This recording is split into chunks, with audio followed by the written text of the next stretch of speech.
Merci Morgane, bonjour à tous. Alors, on va commencer avec un tour d'horizon des menaces. Je ne vais pas perdre trop de temps là-dessus parce qu'on se fait bombarder de courriels puis de messages sur LinkedIn puis partout sur c'est quoi la réalité. Je vais faire un tour d'horizon très rapide.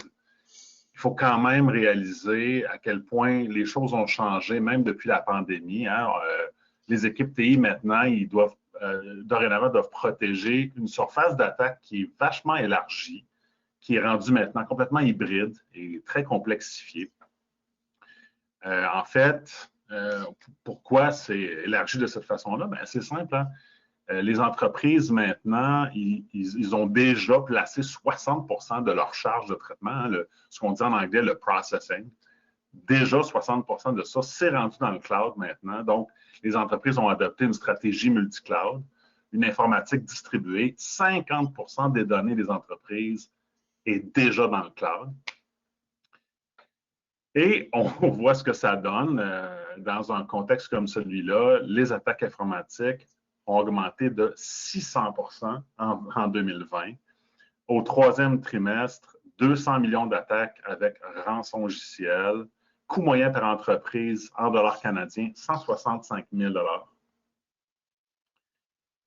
Et ce qui est vraiment différent de nos jours, c'est que contrairement au passé, où est-ce que les gens se passaient des virus informatiques un peu sans le savoir, maintenant on peut attaquer son voisin tout simplement en payant une firme pour nous aider à le faire. Donc, on retrouve maintenant le piratage informatique en mode service. On peut acheter des services de piratage sur le dark web.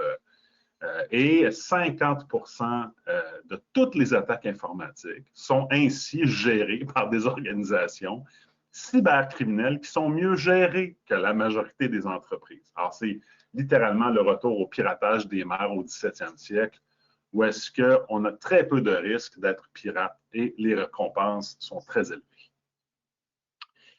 Ne pensez pas que c'est juste les grandes entreprises qui sont ciblées. Hein? 45 des attaques ciblent la PME. Et au-delà de la réputation qui est attaquée, 60 des entreprises font faillite en moins de 6 mois après une telle attaque. Alors, je le disais tout à l'heure, la surface d'attaque, elle est rendue complexifiée maintenant.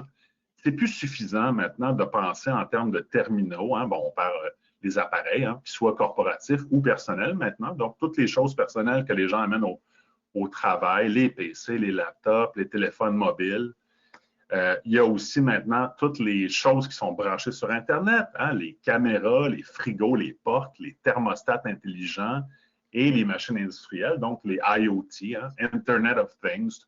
Le frigidaire va être branché sur Internet. Ben, si le firmware, hein, donc tout le microcode du frigidaire a une vulnérabilité, ben, lui aussi se fait attaquer. Tout d'un coup, il devient une source pour augmenter la surface d'attaque.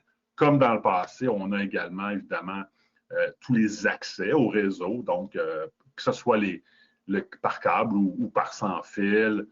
Comme avant, on avait déjà la gestion des identités et des accès. La gestion des identités et des accès, c'est important de le mentionner. Elle est dans le cloud aussi maintenant. Il n'y a plus le Active Directory, il n'est plus juste au niveau du serveur chez vous dans votre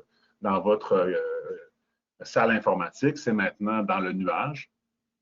Les réseaux logiques, les sièges sociaux, mais aussi des succursales. Donc, si vous avez plusieurs bureaux et que les bureaux sont interreliés entre eux, vos succursales font partie des surfaces d'attaque. Et en plus, il y a les réseaux maison.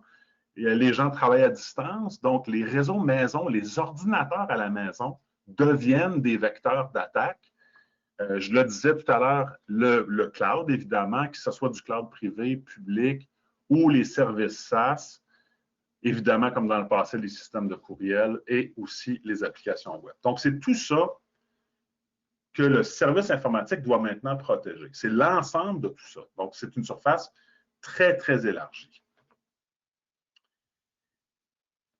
Et c'est dans ce contexte-là qu'on retrouve des efforts gouvernementaux, entre autres, pour essayer de protéger le plus possible de cette réalité-là surtout ce qui fait mal aux individus, donc les renseignements personnels des gens.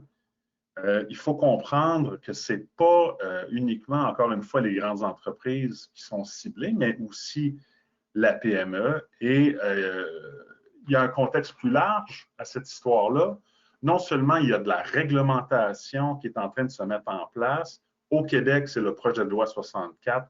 En Europe, c'est le RGPD, donc le Règlement général sur la protection des données. Donc, ces efforts-là s'inscrivent dans un cadre beaucoup plus large. Et tout ce qui risque de contenir des informations personnelles, des renseignements personnels liés à des individus, que ce soit dans des fichiers, dans des bases de données, donc le CRM, pas juste vos clients, mais aussi vos employés, tout ça, il faut protéger. Et ce n'est pas uniquement le gouvernement qui demande ce genre de protection-là maintenant. Il faut aussi se protéger parce qu'on ne pourra pas avoir de contrat provenant de d'autres entreprises si on n'est pas sécurisé au minimum parce que nos collègues dans d'autres entreprises vont nous demander de nous sécuriser afin qu'eux autres soient sécurisés par la même occasion. Donc, au Québec, de façon particulière, le projet de loi 64 spécifie dorénavant que quiconque exploite une entreprise, et attention, la plus haute autorité, donc ça veut dire le patron. Le patron de l'entreprise devient maintenant responsable lui-même des renseignements personnels qui sont dans ses systèmes informatiques, dans les systèmes informatiques de l'entreprise. Et l'entreprise doit maintenant mettre en œuvre des politiques et des pratiques pour encadrer la gouvernance de ces renseignements personnels-là. Et il faut absolument agir aussitôt qu'on croit qu'il y a eu un accès non autorisé, une utilisation ou une communication non autorisée ou une perte de données sur les renseignements personnels. Il faut prendre des mesures raisonnables pour diminuer les risques et éviter de nouveaux incidents. Il faut aviser les gens dont les renseignements ont été volés ou traités de la mauvaise façon. Il faut tenir un registre. Et si on ne le fait pas, si on ne fait pas ces actions-là, si on ne respecte pas la réglementation gouvernementale à cet effet-là, on s'expose à des amendes extrêmement importantes qui peuvent aller jusqu'à 25 millions de dollars pour les entreprises ou 4 % du chiffre d'affaires mondial. Donc, c'est énorme. Donc, il faut vraiment prendre ces choses-là au sérieux. Et ce qui devient de plus en plus important dans ce contexte-là, c'est de se poser la question, comment on va le savoir? Comment on va le savoir qu'il y a eu un accès, une utilisation, une communication non autorisée ou une perte? Comment on va le savoir? Alors, pour un des outils disponibles pour permettre de savoir ce genre de choses-là, c'est ce qu'on appelle la télésurveillance de sécurité, le SOC, donc le Security Operations Center, le SOC, hein, la télésurveillance de sécurité, qu'on demande à des entreprises de type MSSP de faire pour nous avec des outils de type SIEM. Donc, SIEM, ça veut dire Security Information Event Management. Et qu'est-ce que ça fait dans la vie, un SIEM? Bien, ça fait de la corrélation de données provenant de plusieurs sources à l'intérieur de notre réseau, donc de nos réseaux. Ça prend des informations des serveurs, des firewalls, donc des pare-feux, des routeurs, des commutateurs, les switches, les postes de travail, les serveurs. Et ça prend tout ça et ça fait de la corrélation d'événements entre l'ensemble de ces événements-là. Et ça lève des drapeaux. Hein, ça lève des drapeaux rouges en disant « Attention, je pense qu'il se passe quelque chose, il faut valider. » Le SIEM s'inscrit dans une évolution d'outils informatiques pour se protéger. Ça fait déjà plusieurs années que les gens se protègent. Ça a commencé dans les années 80-90 avec les antivirus. Bon, les antivirus, tout le monde connaît ce que c'était. Le problème avec les antivirus, c'est que ça utilise des signatures. Donc, c'est très statique et ça ne peut pas se mettre à jour tout seul. Il faut faire une mise à jour, typiquement une fois par jour. Et même avec des modes de type heuristique, hein, ça utilisait quand même les signatures pour détecter des fichiers qui avaient donc la signature d'un virus. Pas très intelligent donc. Et ça utilisait, ça mettait sur les postes de travail des ressources quand même modérées. Et c'est pour ça qu'aujourd'hui, on est passé dorénavant à un type plus moderne d'antivirus qu'on appelle le EDR. Le EDR veut dire Endpoint Detection and Response. Le EDR, contrairement au mode antivirus, c'est un outil qui travaille déjà en temps réel et que plutôt que d'analyser le contenu des fichiers, il va plutôt regarder le comportement de ces fichiers-là, comment ils se comportent au sein de l'ordinateur. Et aussitôt qu'il va avoir un comportement anormal, là, il va prendre des actions déjà. Il va mettre ces processus-là qui sont curieux dans un carré de sable pour les isoler du reste de la machine. Ça va nous permettre de faire un retour en arrière, hein, plutôt que de réimager l'ordinateur au complet si c'était une infection. On peut simplement revenir en arrière. Hein. Le type de ressources que ça inflige sur le poste de travail, c'est quand même léger, donc c'est mieux que les antivirus dans le passé. C'est plus intelligent, ça prend moins de ressources. Et ça nous protège contre des processus suspects, des attaques de type zero day, donc des attaques pour lesquelles il n'y en avait pas de signature, on n'était pas prêt. Le SIEM, donc je le mentionnais dans la diapositive précédente, travaille en collaboration avec le EDR. Le EDR, il est vraiment sur les postes de travail. Le SIEM, lui, va aller faire la corrélation de ces postes de travail-là, mais aussi de tout l'ensemble, de tout le reste. Donc, les routeurs, les switches, les serveurs, mais aussi les applications, les bases de données, la gestion des journaux d'événements dans les serveurs et aussi tout ce qu'on met dans le cloud, donc de comportements curieux, bizarroïdes dans le cloud, donc tout ce qu'on va mettre dans le cloud.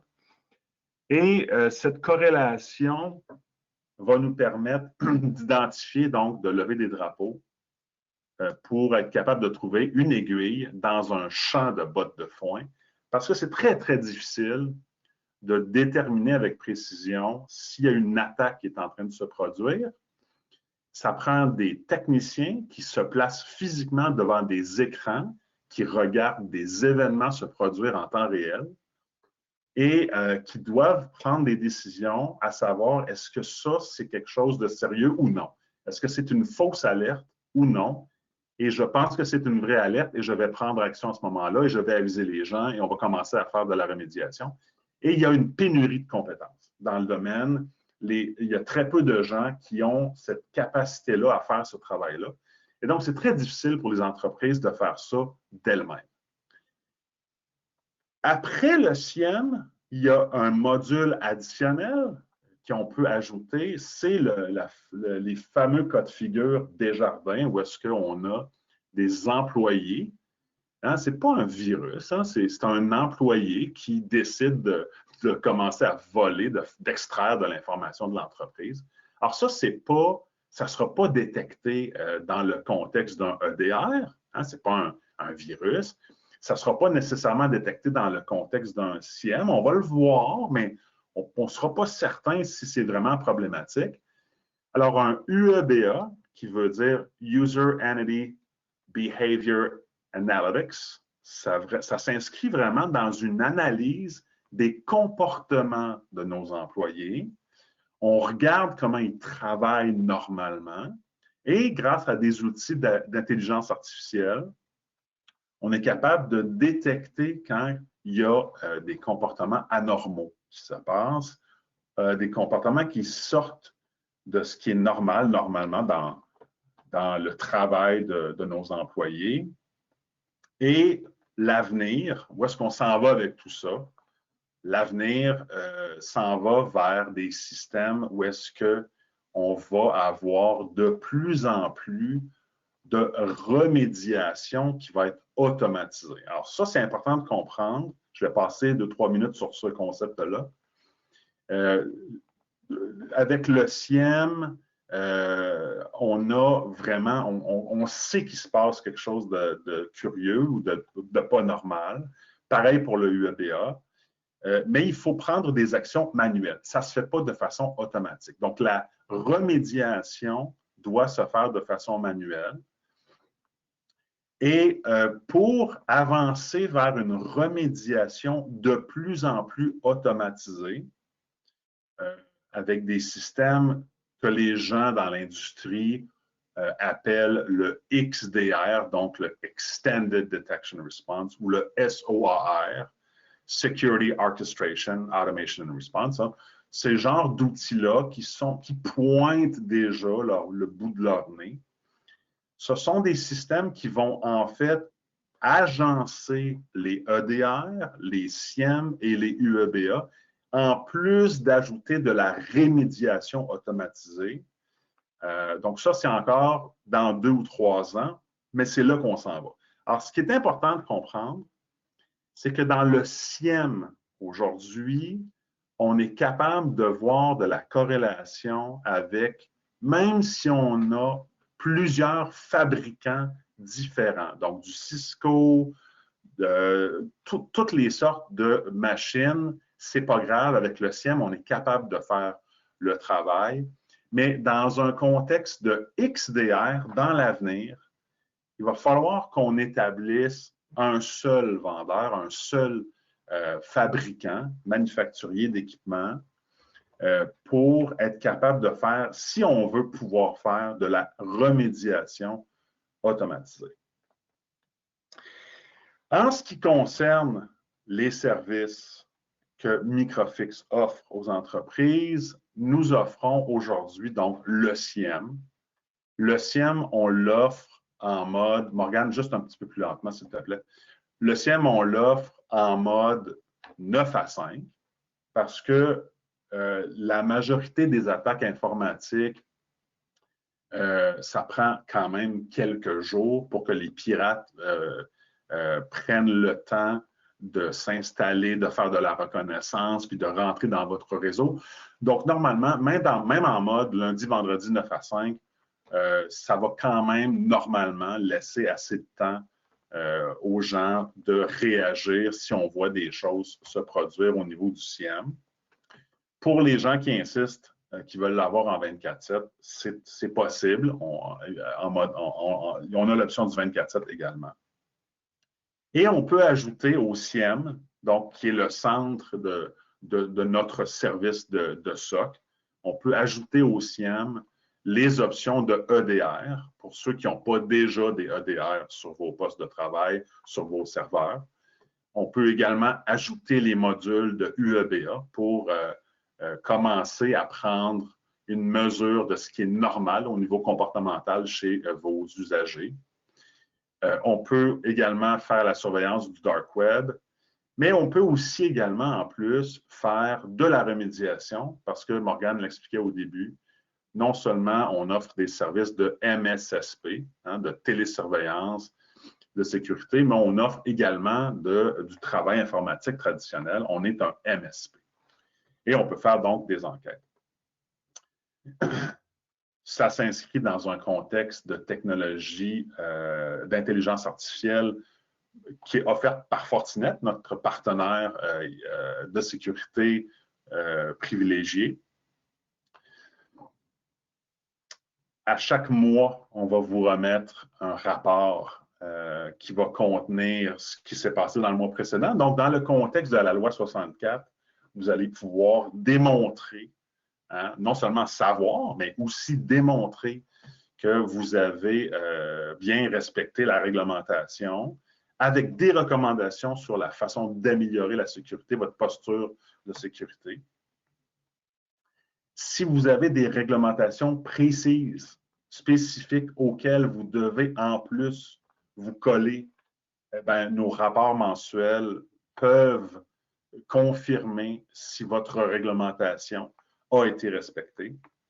Et finalement, si vous avez besoin de trucs de type audit, test de pénétration, certification, ce sont des services complémentaires qu'on offre également. C'est bon pour la prochaine. Alors, Morgane l'expliquait un peu au début, ça fait pas mal de temps déjà que Microfix roule sa bosse en informatique et en sécurité dans le contexte des attaques de rançongiciel. On en a fait plus de 250 interventions et on met à l'écran, sans nommer de nom, parce que les gens ne veulent pas nécessairement qu'on nomme des noms, on met à l'écran quelques entités qu'on a eu l'opportunité et le privilège d'aider à se départir d'attaques informatiques. Donc, sans nommer de nom, voilà. Et finalement, je vous demanderai, je vais expliquer pendant 2 minutes, c'est quoi qui nous distingue de notre compétition, hein, de nos compétiteurs. Morgane le disait au début, on est ISO 27001. Si vous considérez des services de SIEM, des services de SOC en ce moment, assurez-vous qu'ils ont la même certification parce que ça va devenir de plus en plus important que votre entreprise aussi puisse dire que vous avez ce genre de certification-là pour vos services informatiques. Considérez équipe Microfix parce qu'on est une équipe, parce que non seulement on va pouvoir faire la télésurveillance de sécurité, mais aussi prendre action, vous aider, vous assister dans la remédiation si vous n'êtes pas déjà un de nos clients MSP. Donc, si vous voulez juste avoir des services de télésurveillance de sécurité, de SOC, de MSSP, c'est offert par nous. Mais en plus, si vous avez besoin de la portion MSP, de la portion remédiation, c'est disponible, on l'offre évidemment. Et ce qui nous distingue absolument de notre compétition en plus, c'est qu'on a un logiciel en ligne, notre portail client, qui liste, qui indique en temps réel toutes les actions posées par nos techniciens pour votre entreprise, en plus de l'ensemble de vos investissements et vos déboursés financiers en informatique. Donc, vous pouvez littéralement utiliser notre portail avec les rapports qui y sont inclus pour planifier votre enveloppe budgétaire année après année de ce qui va dans les investissements en informatique.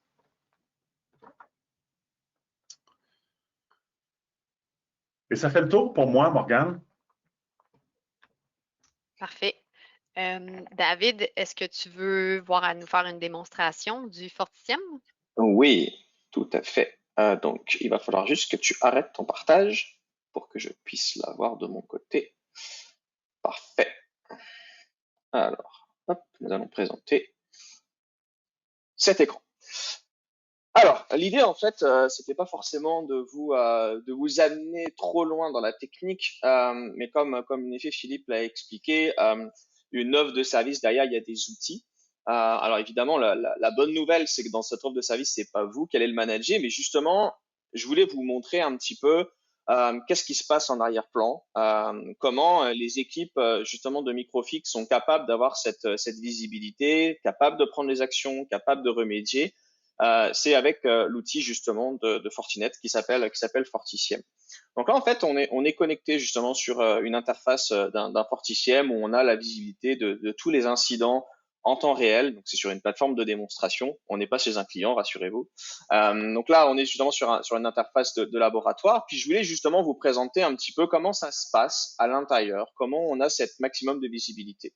Donc là, par exemple, j'ai pris le cas d'un cas relativement classique d'un mail reçu sur un Gmail personnel. Donc là, j'ai reçu une invitation de tournoi magnifique avec un petit fichier Word, puis un magnifique lien pour pouvoir m'inscrire à l'intérieur. Donc là, je vais justement l'utiliser. On va aller sur l'inscription du tournoi. Et puis à l'intérieur de l'inscription, je l'ai par exemple mis en bookmark où je vais pouvoir ouvrir le fichier et je vais pouvoir aller jusqu'à définir est-ce que je souhaite aller sur tel lien pour aller m'inscrire à ce fameux tournoi de hockey. Donc là, ça m'intéresse. Je vais aller sur mon site de tournoi. Donc, il va se passer quelque chose en arrière-plan. L'usager ne sait pas trop. Par contre, au niveau du SIEM, justement, il y a déjà un ensemble de choses qui sont mises en place pour pouvoir détecter ces fameuses actions grâce à des règles de corrélation. Et donc, ça va permettre aux équipes Microfix d'avoir la visibilité complète de l'incident et puis pouvoir même remédier, donc automatiser certaines remédiations. Donc là, par exemple, on a différentes vues possibles au niveau des différents types d'incidents, mais évidemment, ces types d'incidents, on peut les voir de différentes façons, jusqu'à aller voir, par exemple, le niveau de risque de certaines entités de votre société, que ce soit des risques au niveau des usagers ou que ce soit des risques au niveau des devices, des équipements en tant que tels. Évidemment, toute cette analytique derrière est automatisée et puis on veut pouvoir justement avoir la maximum de visibilité complète. Comme on l'expliquait tout à l'heure, on parlait justement de notions agnostiques, c'est que tous les équipements, peu importe le type de vendeur, de manufacturier, sont capables d'être vus, sont capables d'être analysés par le SIEM. Justement, quand on parlait tout à l'heure de capacité, on a différents types de devices, énormément de types d'équipements qui sont utilisables et connectables au sein de l'offre de service au niveau du SOC, que ce soit justement pour la partie hardware, donc les équipements en tant que tels, mais également par exemple pour des éléments comme cloud, on en parlait tout à l'heure, donc la possibilité d'avoir la visibilité des logs et des accès au niveau du cloud, que ce soit pour Azure, que ce soit pour Amazon par exemple, que ce soit pour Google, etc. Évidemment, tous ces éléments ensuite vont être pré-mâchés, je dirais, par l'outil et être capable de le fournir en tant que dashboard. Donc, c'est-à-dire ça, c'est des éléments que les équipes peuvent voir en temps réel, justement sur les différents incidents en cours, par type d'équipement, même au niveau des performances, etc. Tout ça est disponible directement au niveau de la plateforme. Tout à l'heure, en fait, au niveau de l'incident, on va avoir la capacité, en fonction d'un incident spécifique, de venir justement effectuer des remédiations, c'est-à-dire par exemple automatiser le blocage au niveau d'une IP particulière. Exemple là, mon fameux petit site que j'ai visité était finalement un site malveillant et il a automatiquement été remonté de la part de l'outil Fortisiem.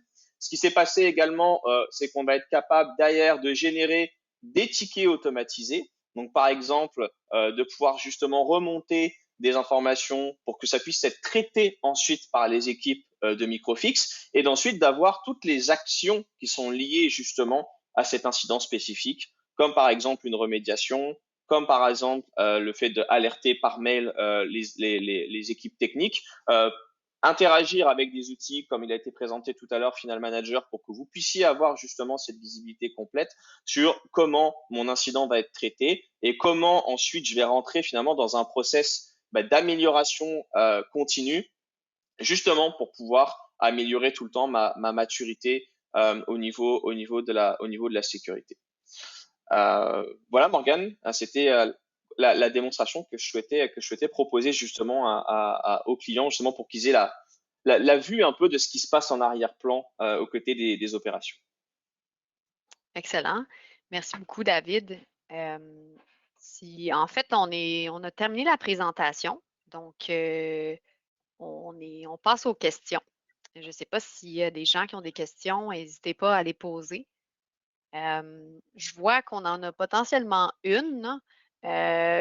Donc, la question, c'est combien de temps avons-nous pour nous conformer à la loi 64? Je peux prendre la question rapidement. Vas-y. La réponse, c'est sur les 3 prochaines années, mais il y a déjà des éléments qu'il va falloir se conformer dans un délai d'1 an. Donc, c'est chaque année, il y a des choses à mettre en place d'ici 1 an, d'ici 2 ans et finalement d'ici 3 ans. Merci, Patrick. Est-ce qu'on a d'autres questions? Donc, écoutez, si on n'a pas d'autres questions, merci beaucoup à tout le monde de nous avoir écoutés. S'il y a des clients qui sont intéressés par le produit du SIEM, je vous invite à contacter directement votre directeur de compte de l'équipe Microfix pour avoir de plus amples informations. et passez une bonne journée à tout le monde. Merci beaucoup. Merci, bonne journée. Au revoir.